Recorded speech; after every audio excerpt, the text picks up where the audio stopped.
रहमत बरस रही है मोहम्मद के शहर में, रहमत बरस रही है मोहम्मद के शहर में।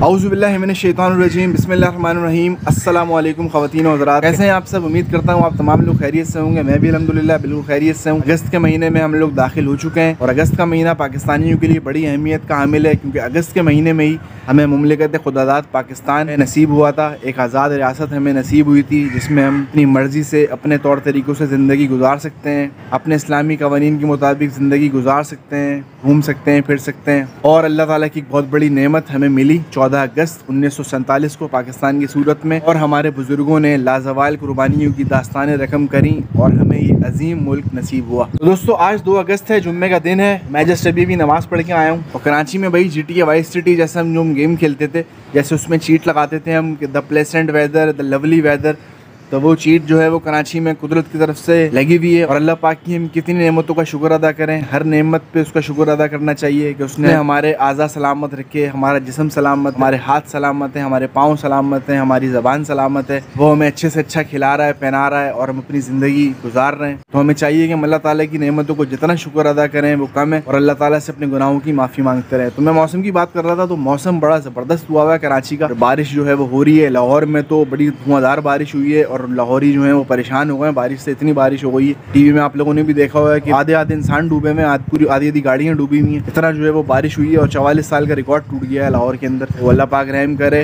खबरें आ रही हैं कि 1-2 बंदे जहाँ भाग भी हुए हैं। ये हमारे मुल्क का अलमिया है यार। अब हम ये कह देते हैं कि उसकी ऐसी आई थी तो वो दुनिया से चला गया। एक लड़की क्या हुआ कि वो लड़की जो है वो पानी में बह गई, उसकी वीडियो जो है चल रही है। वो स्कूटी चला रही थी बेचारी। वहाँ तो लाहौर में तो बड़ा ट्रेंड है, वहाँ तो यहाँ पे भी लड़कियाँ चलाती हैं, कराची में भी स्कूटी वगैरह पे नज़र आने लग गई हैं काफ़ी, लेकिन वहाँ पे मैंने सुना है कि ज़्यादा ट्रेंड है। खैर मैंने खुद देखा तो नहीं है। तो 12 लड़की जो थी बेचारी, वो बेचारी आप कुछ भी कर लो, ये ड्राइविंग वगैरह अच्छी बातें सीख रही हैं, चला रही हैं, सब कुछ कर रही हैं, लेकिन जो एक ग्रिप होती है ना, एक कमांड जो चीज़ होती है, बाहर अल्लाह पाक उसकी मग़फ़िरत फरमाए। तो वो बेचारी पानी में बह गई और नाले में चली गई, उसका इंतकाल हो गया जहाँ पाक वही, अल्लाह पाक उसकी मग़फ़िरत फरमाए। मौसम की मैं बात कर रहा था तो भाई मौसम बड़ा ज़बरदस्त हुआ हुआ है। आमतौर पर जुम्मे के दिन कराची में बहुत गर्मी होती है, लेकिन आज जुम्मे से पहले अभी 2 बजे तकरीबन जुम्मा होता है हमारे यहाँ मोहल्ले की मस्जिद में। तो अभी 2 बजे से पहले ही तकरीबन 1-1.5 बजे ज़बरदस्त हल्की हल्की बूंदाबांदी हो रही थी। नमाज से पहले थोड़ी देर पहले वो बारिश बंद हुई है और अल्हम्दुलिल्लाह नमाज वगैरह पढ़ी, बड़ा इत्मीनान मिला, सुकून मिल गया दिल को। और जुम्मे के दिन खासतौर पर मैं उन लोगों से कहना चाहूँगा जो फ़ौरन 2 फ़र्ज़ पढ़ के भागते हैं, मस्जिद से बाहर निकलते हैं और ना दुआ वगैरह ना कुछ, वो फटाफट उठे और भाग गए। अच्छा कुछ लोग हैं वो दुआ का इंतज़ार कर लेते हैं, दुआ वगैरह होती है, दुआ में शामिल हो जाते हैं, लेकिन कुछ तो लोग होते हैं कि फ़ौरन उठे, 2 फ़र्ज़ पढ़े, सलाम फेरा और चल मेरा भाई मस्जिद से बाहर फटाफट चप्पलें वप्पलें पहनी और शॉर्ट होने लग गए। भाई मैं आप लोगों से रिक्वेस्ट करूँगा कि अगर आप में से भी कोई देख रहा है ब्लॉग और इस तरह की चीज़ करता है तो भाई आप जुम्मे के दिन तो खास तौर पे थोड़ा सा रुकें मस्जिद में बैठने का भी सवाब है। अगर आप इबादत नहीं कर रहे, सिर्फ बैठे हुए, तो उसका भी सवाब अल्लाह पाक जो है ना वो दे रहे हैं आपको। फरिश्ता है, नाम माल में आपकी नेकियां लिखते रहेंगे। और क्या ही ज़बरदस्त बात हो जाए कि आप 2 फ़र्ज़ पढ़ने के बाद बकिया नमाज जो है 4 सुन्नत 2 नफिल आप वो भी पढ़ लें, सलातो सलाम में शिरकत करें, दुआ वगैरह करके फिर आप निकलें तो मज़ा ही आ जाए। बहरहाल अल्लाह पाक हम सबको अमल की तौफीक दे। और हमारे मस्जिद के जो इमाम साहब हैं माशाल्लाह, वो मेरे भतीजे को भी पढ़ाते हैं कुरान मजीद। तो उन्होंने मुझे, हमज़ा मेरे साथ ही था, तो उन्होंने मुझे कहा कि मैं इसको पढ़ा देता हूँ मस्जिद के अंदर ही, लेकिन वो हमज़ा जो है वो शर्माने लग गया, नहीं मस्जिद में नहीं, आप घर आ जाइएगा ये। तो बस मैं अभी घर आया हूँ, वो नीचे सिपारा ही लेके बैठा हुआ है, हमज़ा कुरान मजीद पढ़ रहा है वो। बस अभी अम्मी भी नमाज़ वगैरह पढ़ रही हैं और आज अम्मी ने ज़बरदस्त किस्म के आलू के पराठे बनाए हैं। तो अम्मी ने मुझे कहा कि तुम थोड़ा सा वेट कर लो, मैं जो है नमाज़ पढ़ लूँ, फिर मैं तुम्हें पराठे बना दूँगी। तो फिर अम्मी पराठे बनाएंगी गरम गरम मेरे लिए, हमज़ा के लिए, भाभी वगैरह हम सब जो है वो खाएंगे उसको मज़े से, अचार दही और चटनी वगैरह के साथ। कल मुझे ब्लॉग बनाना था, लेकिन कल असल में सूरत हाल ये हुई है, पूरा दिन एक अजीब सी सुस्ती रही, आराम ही करता रहा, सोता ही रहा। फिर जब मैं उठा हूँ 4-5 बजे तो हमज़ा मेरे पीछे लग गया कि मुझे पार्क लेके चलें। अच्छा मेरा रूटीन में है कि मैं पार्क जाता हूँ हमज़ा को लेके। तो मेरे मोहल्ले का जो पार्क है इफ्तिखार सैयद, बड़ा ज़बरदस्त डिसेंट किस्म का पार्क है, झूले वूले भी अच्छा मेंटेन हुए हैं। वहाँ वो फुटबॉल खेल लेता है और बच्चे मिल जाते हैं, अच्छी उसकी टाइम पास हो जाता है। छुट्टियाँ भी हैं तो मैं उसको लेके चला आता हूँ। तो उसने कहा कि आप मुझे वहाँ लेके चलें। मैंने कहा अच्छा मैं आपको लेके चलता हूँ। तो मैंने कहा मैं वहीं व्लॉग भी बना लूँगा रास्ते में और पूरा शूट वूट कर लूँगा, एक अच्छा सा व्लॉग, सब चीज़ें। लेकिन वो अनफॉर्चुनेटली हो ही नहीं सका, मोबाइल ले जाना ही भूल गया और मोबाइल घर पर पड़ा रह गया और जल्दबाजी में हम चले गए। फिर वो रात हो गई, फिर वो कल का दिन निकल गया। तो ये सिचुएशन हुई, कल मैं ब्लॉग नहीं बना सका। मैं जब अभी नमाज़ पढ़ के आया और अम्मी ने मुझे कहा कि मैं नमाज़ पढ़ लूँ फिर मैं तुम्हें पराठे बना दूँगी, तो मैंने ये मौका गनीमत जाना और मैंने कहा कि मैं अभी व्लॉग शूट कर लेता हूँ आके, क्योंकि फिर गैप हो जाता है 2-3 दिन का। जैसे मैं अभी 3-4 बजे का टाइम है तो मैं भी बना रहा हूँ, उसको एडिट करते करते जो है फिर मैं रात को इसको अपलोड कर दूंगा बखैर वाफियत। तकरीबन 9, 10, 11, 12 बज जाते हैं। आमतौर पे मैं इस टाइम या शाम को जो व्लॉग बनाता हूँ तो उसको एडिट करते करते हल्का सा एडिट कर लिया, फिर किसी काम में लग गया, कोई वीडियो देख ली, नमाज का टाइम हो गया तो नमाज पढ़ ली, मम्मी ने कोई काम कह दिया, बाहर चले गए, तो वो होते होते करते कराते वो रात के 11, 12, 1 भी बज जाते हैं। तो आप देखते होंगे कि मेरी वीडियो जो है वो रात में अपलोड होती है। तो कोशिश तो मेरी होती है कि मैं जल्दी दिन में बना लूँ, सुबह के टाइम मैं उसको अपलोड कर दूँ, लेकिन आमतौर पर ऐसा हो नहीं पाता। और भी थोड़ी सी बात करें पाकिस्तान में क्या चल रहा है, तो पाकिस्तान में भाई आप देख रहे होंगे कि जमात इस्लामी जो है वो इलेक्शन में आई हुई और एहतजाज चल रहा है रावलपिंडी में, और वो कह रहे हैं कि भाई बिजली के बिलों की कीमतें, सैलरीड क्लास पे जो टैक्स लगाया है उन सब में कमी करो। हाफिज़ नईमुर रहमान साहब जो है फुल एक्शन में कह रहे हैं कि भाई मैं गरीबों का मुकदमा लेके निकला हूँ और ये गरीब आवाम का जो है पाकिस्तान की आवाम का मसला है, और अगर आपने ये मसला हल नहीं किया, हमारे मुतालबात पूरे नहीं किए, तो हम इसको जो है हुकूमत गिराओ तहरीक में इसको कन्वर्ट कर देंगे धरने को, और पूरे मुल्क में धरने होंगे। और वो शहबाज शरीफ साहब को जो है वज़ीर आज़म पाकिस्तान हमारे वो कह रहे हैं कि भाई शरीफ खानदान जो है वो आवाम को उनकी बुनियादी सहूलियात जो है वो दे। और सही बात भी है यार कि बिजली जो है, खासतौर में बात करूँगा बिजली की भाई, कि मिडिल क्लास, मीडियोकर क्लास हमारी जिस तरह की क्लास है अल्हम्दुलिल्लाह, खासतौर पर कराची की, जैसे कि जिस फैमिली से मैं बिलोंग करता हूँ, और इस तरह की बहुत सारी फैमिलीज़ हैं जो कराची में रह रही हैं, जो बस आप समझ लें कि एक तरह से मैं तो कहूँगा कि हैंड टू माउथ ही हैं।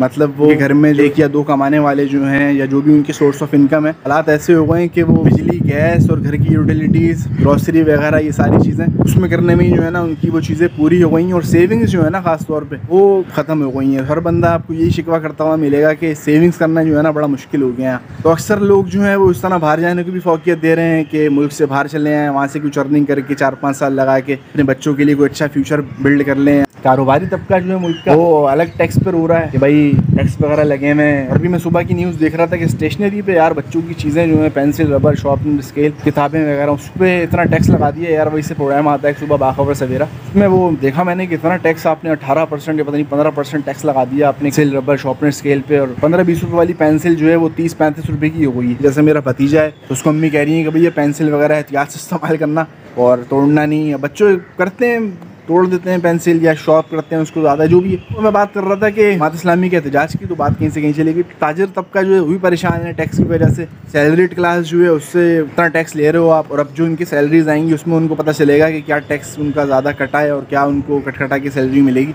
जमात इस्लामी जो मुतालबा कर रही है वो बिल्कुल ठीक भी कर रही है। और उसी प्रोग्राम में जो आज मैं सुबह देख रहा था बाखबर सवेरा, उसमें ही वो जमात इस्लामी के सेक्रेटरी जनरल जो है, अच्छा सा नाम है उनका यार, इस्लाम करके कुछ नाम है उनका, वो आए हुए थे, बता रहे हैं कि भाई हुकूमत ने हमारे सारे मुज़ाकरात मान लिए कि आपकी डिमांड सारी जेन्युइन है, सारी बातें आप ठीक कर रहे हैं, लेकिन हमें आप थोड़ा सा टाइम दें, हम अगला लाएमल हम आपको बताएंगे कि शराइत में हम क्या चीज़ें एक्सेप्ट करेंगे, क्या नहीं करेंगे, और जो भी चीज़ें होंगी हम आपको बताएंगे। तो वो कह रहे थे जमात इस्लामी के तर्जुमान जो है कि अब जो अगली बात हमने कही है वो हमने ये कहा है कि आप मीडिया के सामने बात होगी, जो चीज़ें आप एक्सेप्ट कर रहे हैं, जो चीज़ें आप मना कर रहे हैं, और जो चीज़ें आप नहीं कर सकते उसमें क्यों मना कर रहे हैं, क्या वजूहात हैं, जो भी सब चीज़ें वो देखने को मिलेंगी। जमात इस्लामी तो भाई बैठी हुई है। साथ ही साथ पीटीआई जो है उसने, पीटीआई पाने से पहले मैं आपको बताता चलूँ कि बिजली के ऊपर मैं बात कर रहा था यार, तो मुफ्ता इस्माइल साहब जो हैं नून लीग के वजीर ख़जाना थे, ये पिछले दौर में उनके बने थे, फिर कुछ इख्तलाफ हुए और ये अलग हो गए, फिर इसाकडार आ गए, लेकिन ये नून लीग में रहे हैं मुफ्ता इस्माइल साहब। इस्माइल इंडस्ट्रीज़ के जो मालिक हैं, जो बनाते हैं ना सारे बिस्कोनी सब चीज़ें, तो उनका भी पिछले दिनों आपने देखा होगा कि वो एहतजाज कर रहे थे। और मैं ख़त बनवा रहा था, नाई की दुकान पर बैठा हुआ और हमजा के बाल कटवा रहा था, तो वहाँ मैंने देखा कि मुफ्ता इस्माइल साहब फुल एक्शन में हुए हैं और कह रहे हैं मैं KLCT के खिलाफ जो है पटिशन दायर करने जा रहा हूँ और ये वो ऐसा वैसा। लेकिन उनकी एक बात मुझे बड़ी अच्छी लगी,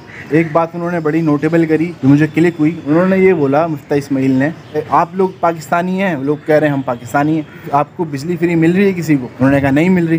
कह रहे हैं जब आपको बिजली फ्री नहीं मिल रही तो फिर किसी को भी नहीं मिलनी चाहिए। तो बात में बिल्कुल उनकी दम है। हुकूमत जो अपने लोगों के लिए खर्चे कर रही है, इमरान खान साहब के ब्लॉग अगर आप देखते हो, इमरान रियाज खान जो मशहूर माशाल्लाह सहाफ़ी हैं, उनका भी चैनल है, तो वो बड़ी ज़बरदस्त न्यूज़ देते हैं। उन्होंने बताया अपने एक ब्लॉग के अंदर कि हुकूमत ने जो है पता नहीं प्राइवेट बैंकों से तकरीबन 3182 या पता नहीं तरह की कुछ अमाउंट जो है वो कर्जा लिया है, और कर्जा लेकर जो है वो लाहौर के अंदर एक कोई फेज़ है वो सरकारी मुलाजमीन के लिए जो है वहाँ घर तामीर हो रहे हैं। तो मतलब आप अंदाज़ा लगाएं अफसरान को जो है किस तरह की मराहत और शशके दिए जा रहे हैं, चीज़ें की जा रही हैं उनके लिए। जो ऐसी बात है जब वो चीज़ें उनको प्रोवाइड कर देंगे तो वो ज़बान भी उन्हीं की बोलेंगे। पाकिस्तान जैसे गरीब मुल्क में, पाकिस्तान को मैं गरीब मुल्क ही कहूँगा, हालांकि पाकिस्तान इंतहाई अमीर मुल्क है, तरह दुबई लीक्स हुई हैं, दुबई लीक्स के बारे में आपको पता हो या नहीं पता हो, तो दुबई लीक्स भी बड़ी मशहूर हुई हैं पाकिस्तान में। जिस तरह विक्की लीक्स हुई थी, उस तरह भी कुछ अर्से पहले दुबई लीक्स हुई हैं। उसके अंदर पाकिस्तान जो है दुबई में प्रॉपर्टी खरीदने वाला दूसरे नंबर पे मुल्क है। पहले नंबर पे इंडिया है, दूसरे नंबर पे पाकिस्तान है। अच्छा, पहले नंबर पे इंडिया का तो चलो अभी समझ में आता है, इतना बड़ा मुल्क है, इतना पैसा है उनके पास और इतनी बड़ी मईशत है उनकी, और उनके 200 अरब की आबादी है। उसके अंदर से अगर वो पहले नंबर पर भी दुबई में आ रहा है तो समझ में आता है। अब पाकिस्तान को आप देखेंगे कि इंग्लैंड जो है, यूके, दुबई में प्रॉपर्टी खरीदने में तीसरे नंबर पे, हालांकि वो भी वेल एस्टेब्लिश्ड सेटल्ड अमीर मुल्क है, तरक्की याफ्ता मुल्क है यूके, वो तीसरे नंबर पे। और पाकिस्तानी जो है, मतलब आप अंदाज़ा लगाएं कि पाकिस्तानी जो है वो दूसरे नंबर पर है। मतलब पाकिस्तान के लोग जो हैं, सरमायाकार हुकूमती लोग, वो पाकिस्तान में लोगों को तो कह रहे हैं कि आप इन्वेस्टमेंट करें आके, लेकिन खुद वो अपनी इन्वेस्टमेंट जो है अपनी दुबई में कर रहे हैं और लोगों को दावतें देते फिर रहे हैं कि हमारे मुल्क में आएँ और इन्वेस्टमेंट करें। तो भाई, जब आप इन्वेस्टमेंट नहीं कर रहे तो कोई दूसरा आपके मुल्क में क्यों इन्वेस्टमेंट करेगा? रहे सही लोग जो हैं, जो हमारे मुल्क में अपना काम कर रहे हैं, अच्छा काम कर रहे हैं और चीज़ें कर रहे हैं, उनके साथ मामलात हो रहे हैं। जैसे कूलर नेक्स्ट के मालिक के साथ अभी हुआ है, उनको जो है वो एब्डक्शन हुआ है और सब चीज़ें हुई हैं उनके साथ। बस बात कहीं से कहीं चली है। बिजली के हवाले से मैं बात कर रहा था, तो मिफ्ता इस्माइल ने कहा कि बिजली जो है जब आपको फ्री नहीं मिल रही, मतलब आवाम में से किसी को बिजली फ्री नहीं मिल रही, तो फिर किसी को भी फ्री नहीं मिलनी चाहिए। जैसे कि अफसरान को गाड़ियाँ फ्री, पेट्रोल फ्री, बिजली फ्री, घर फ्री, नौकर फ्री, इस तरह की चीज़ें जब आप उनको प्रोवाइड कर रहे हो तो फिर आवाम के अंदर एक एहसास कमतरी पैदा होता है, उनके अंदर एक कॉम्प्लेक्स पैदा होता है कि यार हम जो है वो इस मुल्क के शहरी नहीं है, हम इतनी मेहनत कर रहे हैं, इतनी सब चीज़ें कर रहे हैं, हुकूमती अरकान की सैलरीज भी बढ़ रही हैं, मज़े ही मज़े हैं, मौजें ही मौजें हैं। भाई, हुकूमत यार कुछ करती हुई नज़र अगर आए ना, माजरत के साथ बातें ही बातें हैं, बोल बच्चे नहीं बोल बच्चा ने। जमात इस्लामी ने एक मुतालबा करा है कि अफसरान जो है वो छोटी गाड़ियाँ इस्तेमाल करें। गवर्नमेंट के जो ओहदेदार हैं, गवर्नमेंट में जो लोग हैं, वो छोटी गाड़ी इस्तेमाल करें, ऑल्टो, कोरे वोरे, ये वो इस तरह की गाड़ियाँ इस्तेमाल करें। करेंगे ये गाड़ी? कभी भी नहीं करेंगे जी। इनको बड़ी बड़ी मर्सिडीज़ें, लैंड क्रूज़र, ये इनको चाहिए, अय्याशियाँ इनको लगी हुई हैं मुँह पे। अपने खर्चे कम नहीं कर सकती, अपने खर्चे कम नहीं कर रही हैं।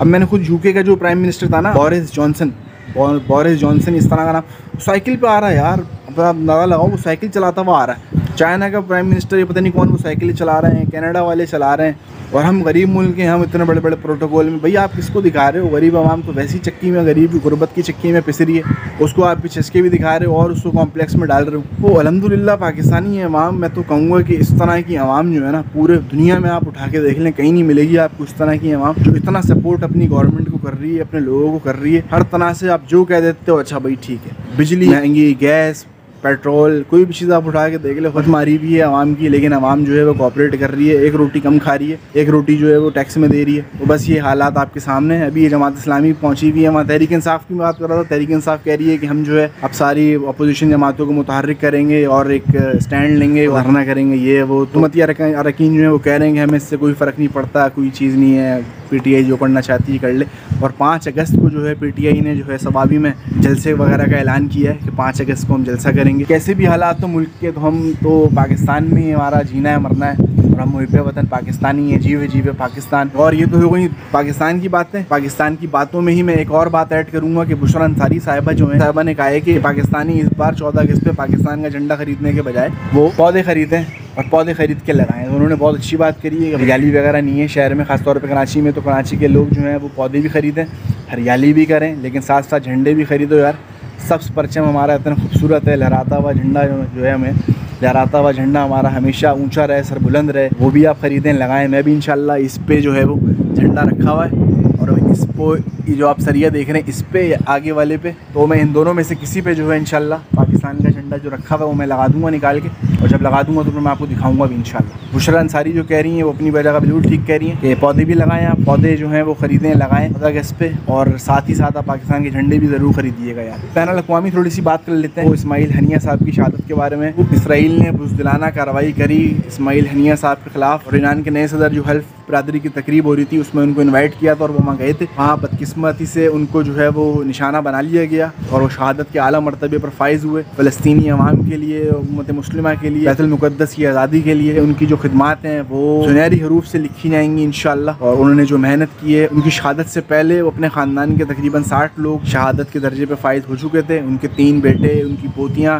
और बेशक ये हमारे शहीद हैं और जो कुर्बानियाँ वो दे रहे हैं फ़लस्तीनी। अभी भी हमारी उम्मत मुस्लिमा की जो मुजरिमाना खामोशी है, इसका हिसाब जो है वो होगा। अल्लाह पाक ज़रूर पूछेंगे कि तुम लोग क्या कर रहे थे, लेकिन हम बदकिस्मती से सरहदों में बटे हुए, हर मुल्क की अपनी अपनी सरहद हो गई है और इतने सारे इस्लामी ममालिक हैं और हम कोई स्टैंड नहीं ले सकते चुनने से इसराइल के ख़िलाफ़। मुस्लिम मुस्लिम ममालिक जो है अल्लाह पाक इनकी नीयत को, जज्बे को और इनकी उम्मत मुस्लिमा का दर्द समझने का जो है वो जज्बा अता फरमाए। फ़लस्तीन के मुसलमानों की मदद के लिए जो है कोई सलाहुद्दीन अय्यूबी जैसा रहनुमा लीडर हमें मिले तो अल्लाह पाक उनकी बख्शिश और मग़फ़िरत फरमाए। और हमास के जो सरबराह थे इस्माइल हनिया साहब, उन मस्जिद में दुआ भी करवाई गई है भी, अल्लाह पाक उनकी शहादत को कबूल फरमाए। और सिंध काबीना जो है उसने भी आज जो शोक का ऐलान किया है उनकी शहादत के हवाले से। तो ख़वातीन व हज़रात, मेरे प्यारे दोस्तों, मेरे प्यारे पाकिस्तानियों, जो कोई भी मुझे पूरी दुनिया से जहाँ कहीं से भी देख रहा है, तो मेरे पिछले 2 व्लॉग्स जो आप लोगों ने देखे होंगे वो एडिक्शन से रिलेटेड डिजीज़ कॉन्सेप्ट के हवाले से थे। एडिक्शन का डिजीज़ कॉन्सेप्ट जो है उसके हवाले से मैंने थोड़ा सा बताया आप लोगों को। आज का व्लॉग मैंने सोचा कि थोड़ा सा रैंडम जनरल व्लॉग हो और उसमें मैं जनरल गुफ्तगू करूँ आप लोगों से। तो ये सिलसिला है और उम्मीद करता हूँ कि मेरा व्लॉग आप लोगों को इंशाल्लाह पसंद आया होगा। लोगों को पसंद नहीं आ रहा तो मैं उनसे रिक्वेस्ट करूँगा कि उसको पसंद करने की कोशिश करें। चैनल को मेरे अगर अभी तक आप लोगों ने सब्सक्राइब नहीं करा तो इसको फ़ौरन से पहले सब्सक्राइब कर लें, बेल आइकन के बटन को भी प्रेस कर लें ताकि मेरे व्लॉग्स के नोटिफिकेशन आपके पास टाइमली पहुँचते रहें। तो अपना बेहद ख्याल रखिएगा, मुझे दें इजाज़त, अपनी दुआओं में मुझे याद रखिएगा, बड़ों का बहुत एहतराम करें, छोटों के साथ शफ़क़त से पेश आएँ।